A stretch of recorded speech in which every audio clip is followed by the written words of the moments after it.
ایک صاحب نے ناگپور سے سوال بھیجا ہے۔ سوال ایک طرح سے بہت اہم ہے۔ پہلے ان کا سوال سن لیجئے، پھر ہم جواب پیش کریں گے۔ ان کا سوال یہ ہے کہ ہمارے یہاں ایک عالم صاحب ہیں جو مسلسل کئی سال سے پابندی کے ساتھ جامع مسجد میں درس قرآن دیتے آ رہے ہیں۔ اس کے علاوہ سال میں 2 سے 3 جلسوں میں عوام سے خطاب کرتے ہیں۔ پچھلے مہینے انہوں نے ایک جلسے میں عوام سے خطاب کرتے ہوئے لوکی کی فضیلت بیان کی اور کہا کہ اللہ کے رسول صلی اللہ علیہ وسلم کو لوکی بہت پسند تھی۔ اس بات کا ذکر کیا۔ اسی کے دوران انہوں نے ایک ایسی بات کہہ دی جو جواب طلب ہے۔ مولانا صاحب نے کہا کہ جو مسلمان لوکی کو ناپسند کرتا ہے اور اسے برا بولتا ہے وہ اسلام سے خارج ہے۔ تو سوال یہ ہے کہ کیا واقعتاً لوکی نہیں کھانے والے تمام مسلمان اور لوکی کا انکار کرنے والے، لوکی ناپسند کرنے والے تمام مسلمان اسلام سے خارج ہیں؟ انہیں کافر کہا جائے گا؟ کیا اس انکار کی وجہ سے وہ کافر ہو جائیں گے؟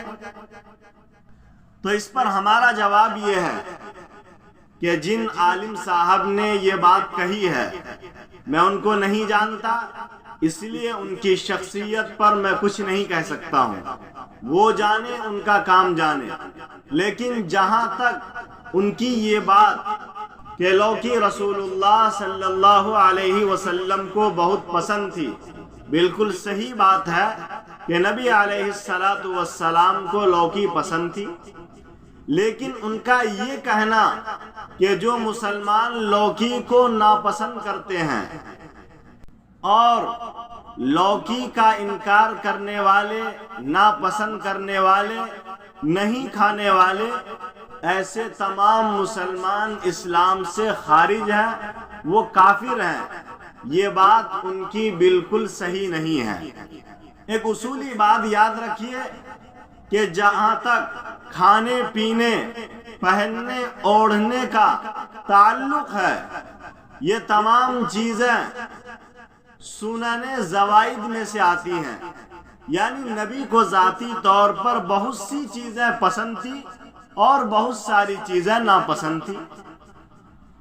تو جو سنن زوائد میں سے ہیں، یعنی جو چیزیں نبی کو ذاتی طور پر پسند تھیں، اگر کوئی مسلمان ان کو پسند کرتا ہے اور جو نبی کو ناپسند تھی کوئی مسلمان اس کو ناپسند سمجھتا ہے تو یہ اس کے لیے بڑی سعادت کی بات ہے، باعث شرف و عزت ہے، افضلیت اور ثواب کی بات ہے۔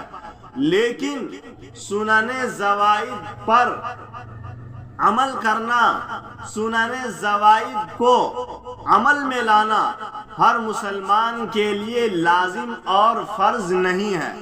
اگر کوئی مسلمان ناپسند کرے، انکار کرے تو یہ اس کا اپنا عمل ہے۔ اس انکار کی وجہ سے، سنن زوائد کے خلاف کرنے کی وجہ سے اسے گناہگار بھی نہیں کہا جا سکتا ہے، چاہے جائے کہ اسے اسلام سے خارج کہا جائے، کافر قرار دیا جائے۔